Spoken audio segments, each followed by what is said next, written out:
France Info. Vous avez peut-être du mal à en trouver pour votre armoire à pharmacie. Le paracétamol générique ou bien Doliprane, Dafalgan et Feralgan pour vous citer quelques marques.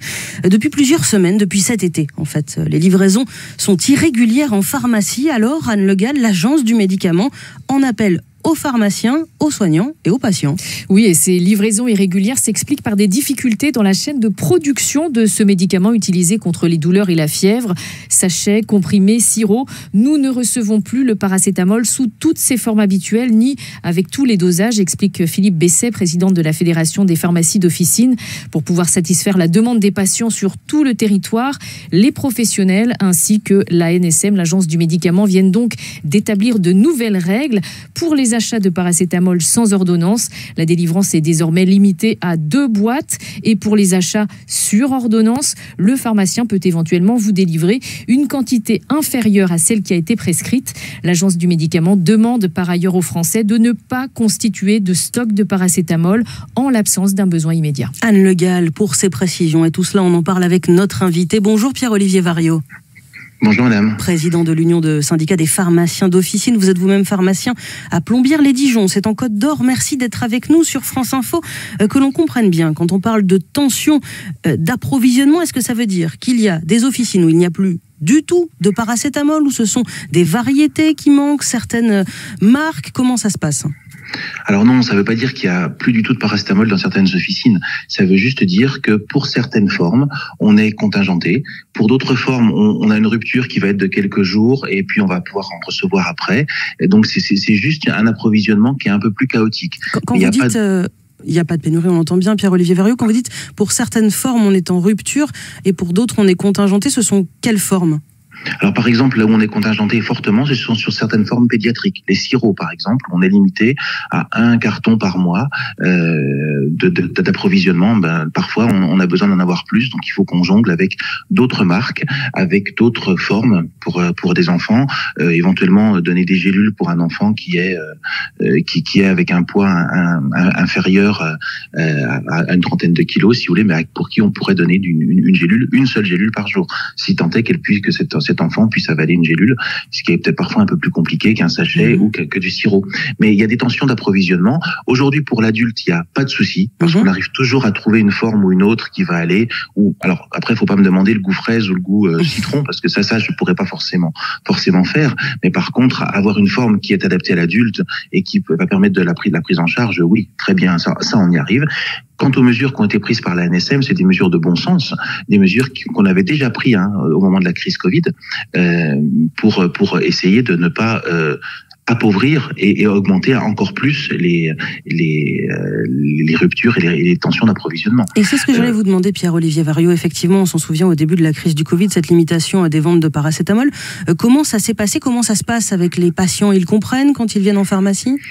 Oui, il n'y a aucun souci. Alors, ceux qui viennent pour un achat en direct, si vous voulez, sans passer avec une ordonnance, comprennent qu'on limite. Ça, il n'y a aucun souci, ils le comprennent bien. Pour les patients qui ont des prescriptions, l'agence nous demande de dispenser que la juste quantité, mais c'est déjà ce que nous faisions, parce qu'on avait signé un partenariat et une mission avec l'assurance maladie qui était de ne dispenser que la quantité nécessaire aux patients quand il y avait des médicaments en posologie variable. Quand un médecin prescrit 1 gramme de paracétamol jusqu'à 3 fois par jour pendant un mois, ça fait 11 boîtes. Mais on n'a pas besoin forcément des 11 boîtes parce qu'on prend pas tous les jours 3 grammes. Peut-être certains jours oui, certains jours non. Donc on va dispenser moins pour que le patient ait la juste dose qu'il lui faut, la juste quantité qu'il lui faut. Ça, il n'est pas question de rationner le patient, mais il est question de dire prenez ce dont vous avez besoin et ne stockez pas. Vous savez, les ruptures, il y a plusieurs causes des ruptures, ou parce qu'il y a une augmentation de la demande, c'est le cas du paracétamol, ou parce que parfois il y a une diminution de la production parce qu'un lot peut ne pas passer les contrôles et du coup il est retiré, ce qui crée une pénurie temporaire. Mais il y a plein de raisons pour lesquelles il y a des ruptures et il faut qu'on mette en lumière ces ruptures. Le paracétamol, c'est que la partie immergée de l'iceberg. Il y a énormément de ruptures en France, il y a énormément de ruptures de médicaments, ce qui coûte du temps pharmacien beaucoup parce qu'il faut trouver des solutions. Et il faut qu'on trouve une réponse à cette vraie question de comment est-ce qu'on gère les ruptures. Et on parle de quel type d'autres médicaments alors ?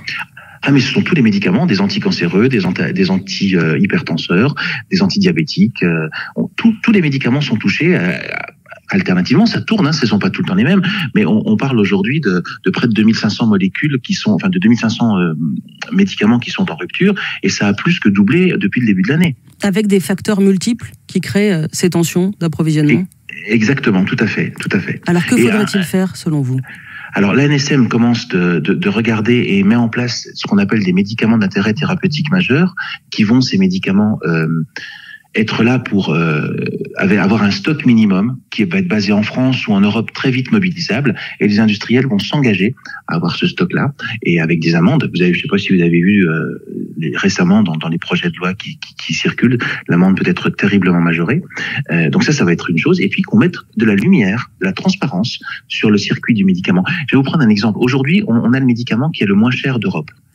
Quand un industriel fabrique 1000 boîtes, ne prenez pas ces chiffres comme une réalité, mais comme un exemple. C'est un exemple, oui. Fabrique 1000 boîtes d'un médicament. Il y en a 100 pour la France. Peut-être qu'il aura meilleur temps d'en vendre que 80 et d'en mettre 20 en Italie ou en Allemagne, là où le médicament est plus cher. En France, on a le pays le moins cher d'Europe. Voilà, l'industriel peut parfois vendre un peu plus à un autre pays. Ou alors il va tout vendre en France, mais il va y avoir des personnes qui vont être des dépositaires qui vont trouver mieux que de vendre le médicament à des pharmaciens étrangers qu'à des pharmaciens français. C'est ce qu'on appelle les exportations parallèles. Pierre-Olivier, oui.